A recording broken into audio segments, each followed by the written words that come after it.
कश्मीर में जो आतंकी घटना हुई उसके बाद से कहीं ना कहीं वक्फ कानून को लेकर जो पूरे देश भर में मुस्लिम संगठन की तरफ से या विपक्ष की तरफ से या कांग्रेस की तरफ से जो विरोध प्रदर्शन किए जा रहे थे, जगह जगह प्रेस कॉन्फ्रेंसेस की जा रही थी, जगह जगह आंदोलन किए जा रहे थे, प्रदर्शन किए जा रहे थे, उन पर रोक लग गई थी क्योंकि पूरा देश एकजुट होकर सरकार के साथ खड़ा हुआ दिखाई दिया। अब जहां एक तरफ सरकार का समर्थन किया गया है, सरकार अब पाकिस्तान को करारा जवाब देने की तैयारी में लग गई है, सरकार में लगातार बैठकें हो रही हैं, बैठकों में चर्चा हो रही है कि रणनीति बनाई जा रही है कि कैसे पाकिस्तान पर हमला करना है, कैसे पाकिस्तान पर जवाबी कार्रवाई करनी है, कैसे इस हमले का मुंह तोड़ जवाब देना है। वहीं दूसरी तरफ वक्फ कानून का मुद्दा एक बार फिर गर्माता हुआ दिखाई दे रहा है क्योंकि 5 मई को अब इस मामले में सुनवाई होनी है सुप्रीम कोर्ट में, क्योंकि सरकार को जो 7 दिन का समय दिया गया था, सरकार अपना हलफनामा दाखिल कर चुकी है और इसके बाद 5 दिन और दिए गए थे याचिकाकर्ताओं को अपना जवाब देने के लिए और वो भी अब समय पूरा हो चुका है। यानी दोनों तरफ से अपने अपने जवाब दे दिए गए हैं।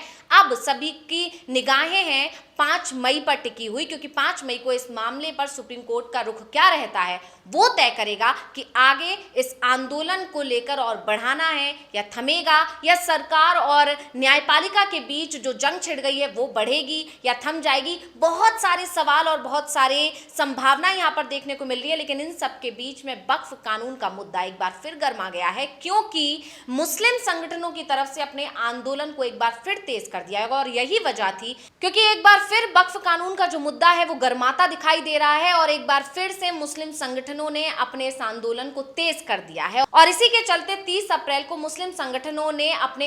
एक अनोखे अंदाज में अपना विरोध प्रदर्शन जताया और इसके लिए उन्होंने 9 बजे से 9:15 तक लाइट बंद रखने का आह्वान किया अपने तमाम मुस्लिम भाइयों से। तो क्या कुछ जानकारी है इसको लेकर अविनाश जी, कैसा रहा ये आंदोलन? 30 अप्रैल को ये आंदोलन हुआ, 9 बजे से 9:15 तक लाइटें नहीं जलाई गई, तो ये शांतिपूर्ण आंदोलन है एक तरह से जो विरोध प्रदर्शन किया जा रहा है, जैसा कि मुस्लिम संगठन लगातार दावा भी कर रहे थे कि हमारी तरफ से शांतिपूर्ण तरीके से ही आंदोलन किया जाएगा, तो इसका असर क्या पड़ता हुआ दिखाई दे रहा है? नहीं, असर तो जबरदस्त दिखाई दे रहा है।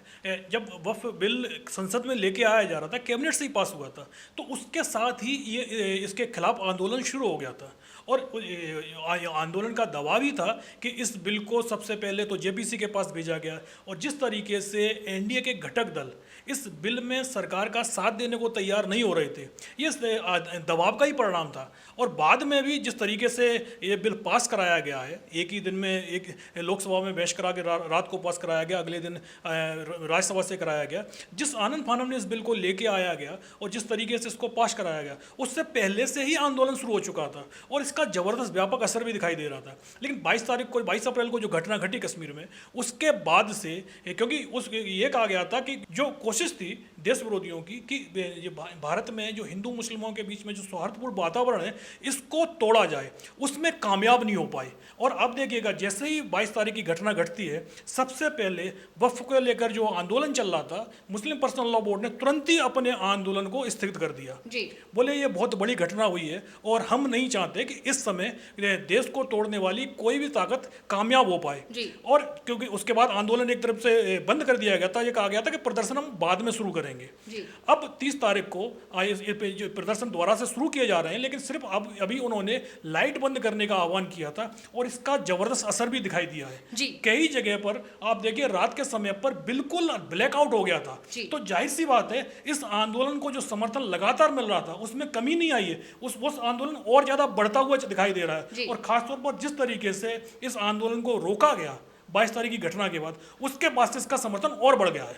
जी। बिल्कुल, कई तस्वीरें, कई वीडियोस जगह जगह से सामने आए। मुस्लिम जो आबादी वाले क्षेत्र हैं, जहां पर ज़्यादा मुस्लिम आबादी रहती है, वहां पर पूरी तरह से, जैसे कि अविनाश जी ने बताया, ब्लैकआउट देखने को मिला, पूरी तरह से अंधेरा छाया हुआ था और इससे ये साफ है कि मौन रहकर अपना विरोध जताया गया है। यानी एक बात साफ हो गई है कि जो देश में घटना घटी है उसके चलते जो मुस्लिम समुदाय है उसमें दुख है, ये तरीका जो बिजली गुल करके प्रदर्शन जताया है, उन्होंने अपना जो विरोध जताया है वक्फ कानून के खिलाफ, वो बताता है कि देश में जो अशांति अभी फैली हुई है वो उसके साथ भी हैं, यानी वो अपने विरोध प्रदर्शन को अलग तरीके से जता रहे हैं, लेकिन वक्फ कानून का वो समर्थन नहीं करते हैं, उसे वो उसी तरह चलाते रहेंगे। ये एक अनोखा तरीका यहाँ पर देखने को मिला है। आपको बता दें कि शिया धर्म गुरु मौलाना कल्बे जवाद ने मुस्लिम पर्सनल लॉ बोर्ड के आह्वान पर मुसलमानों से, यानी विशेष समुदाय के जो लोग हैं, उनसे अपील की थी कि वो वक्फ कानून के खिलाफ बिजली बंद करके अपना विरोध दर्ज कराएं। मौलाना ने रात को बिजली बुझाकर विरोध की अपील की थी। 30 अप्रैल की रात 9 बजे से 9:15 तक बिजली बुझाकर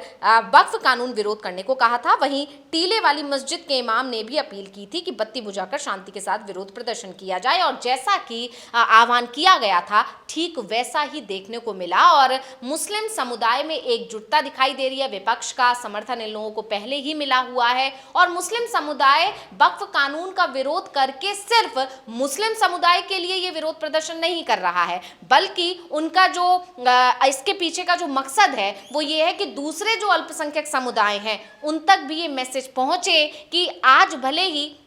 वक्फ को निशाना बनाया जा रहा है, वक्फ बोर्ड को निशाना बनाया जा रहा है, लेकिन आने वाले समय में दूसरे जो समुदाय हैं उनकी ज़मीनों को भी निशाना बनाया जाएगा और इसके बाद बहुसंख्यकों का नंबर आएगा। क्योंकि पिछले दिनों जब विरोध प्रदर्शन हुआ था देश भर में, 22 तारीख से पहले जो विरोध प्रदर्शन हुआ था, उसमें ये बात मुस्लिम समुदाय के लोगों की तरफ से बार बार दोहराई गई थी कि अभी हम निशाना है, लेकिन आने वाले समय में आप लोग भी इसका निशाना होंगे। हाँ, ये जिस तरीके से आंदोलन, क्योंकि ये अभी सिर्फ वफ़ का मामला है, और जिस तरीके से राहुल गांधी ने बोला था, राहुल गांधी का बयान भी आया था कि अभी मुस्लिम निशाना है, आगे चलकर चर्च निशाना बन सकते हैं, मतलब ईसाई निशाना बन सकते हैं। तो सरकार एक खाली मुस्लिमों पर रुकने वाली नहीं है, क्योंकि उनका जो एजेंडा है उसको वो संभवतः जो बीजेपी का एजेंडा है उसको बीजेपी लागू करने की पूरी कोशिश करेगी। तो इसको लेकर लगातार विरोध प्रदर्शन लगातार चल रहा था और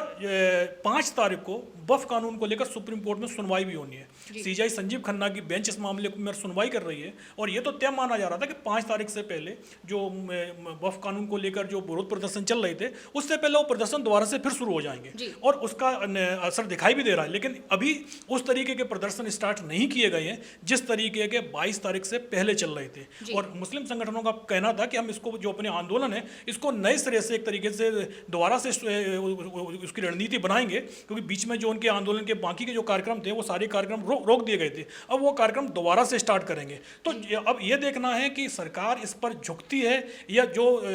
सरकार का जो पहले से स्टैंड चला आ रहा था उसी पर अड़ी रहती है, क्योंकि अभी वक्फ कानून के कई प्रावधानों पर अंतरिम रोक लगी हुई है। तो अब वो अंतरिम रोक पर भी देखना है कि सीजेआई क्या फैसला लेते हैं। वो अंतरिम रोक को उसको एक तरीके से अपने फैसले में जब फैसला देते हैं तो जो उन्होंने जिस चीज़ों पर अंतिम रोक लगाई है उनको कानून से क्या वो हटा दें, उसको रद्द कर दें और या फिर कुछ और बड़ा स्टेप ले सकते हैं। तो अभी इस पूरे मामले पर जो विरोध प्रदर्शन के साथ साथ सुप्रीम कोर्ट पर भी नजर है। जी बिल्कुल। और जिस तरह से निशिकांत दुबे से लेकर उपराष्ट्रपति जगदीप धनखड़ के जो बयान आए सीजेआई संजीव खन्ना को लेकर, न्यायपालिका को लेकर, उससे सुप्रीम कोर्ट और खासकर CJI Sanjeev Khanna, justice BR Gavai ये लगातार नाराज हैं और उनकी टिप्पणियों में, उनके बयानों में ये नाराजगी झलक रही है। ऐसे में वक्फ कानून को लेकर जब 5 मई को इस मामले में एक बार फिर सुनवाई होगी तो सुप्रीम कोर्ट का रुख हो सकता है कि जो है तल्ख देखने को मिले और इसी से मोदी सरकार अभी टेंशन में दिखाई दे रही है। बहुत बहुत धन्यवाद अविनाश जी तमाम जानकारी देने के लिए और इसी के साथ मुझे यानी अंशिता को दीजिए इजाजत। नमस्कार।